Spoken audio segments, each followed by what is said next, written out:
Ciao, benvenuto anche oggi sul mio canale YouTube. Ti ricordo sempre un like se ti piace questo video a supporto di chi produce contenuti.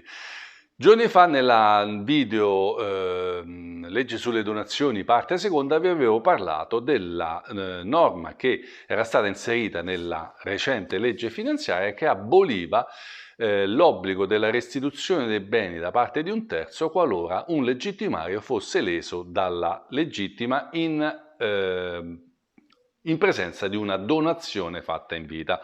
Vi facevo l'esempio del genitore che dona un immobile a un figlio, poi questo eventualmente un domani nella rivendita al terzo. Il terzo in questo momento con la legge attuale poteva essere aggredito da eventuali altri eredi legittimari che vedevano lesa la loro legittima. La nuova norma che doveva partire dal 1 gennaio 2024 prevedeva appunto non più l'obbligo di questa restituzione dei beni da parte del terzo e quindi il legittimario poteva solo rivalersi sul donatario. D'accordo? Ma se questo era incapiente o è incapiente, quindi non ha disponibilità, non ha l'obbligo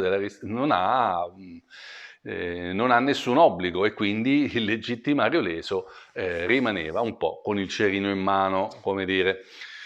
Questa era una norma molto importante perché poteva poi dare vita a una riorganizzazione diciamo del lascito generazionale molto importante, quindi era ed è una norma molto importante. Che cosa accade in Italia? Che come spesso e volentieri tutto ciò che ha un'importanza viene rimandato, viene magari escluso e come è accaduto questa legge è stata stralciata, questa norma è stata stralciata dalla legge finanziaria, quindi dal 1 gennaio 2024 non cambia nulla. Bene, volevo portarmi avanti con questo video, parlare di qualcosa che poteva essere importante e permettere alle persone di iniziare a ragionare in maniera molto più costruttiva su come organizzare il proprio patrimonio.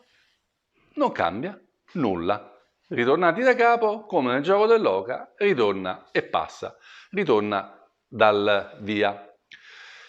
Vi auguro a tutti una buona giornata e come sempre mi raccomando, mettici tu la testa che è meglio.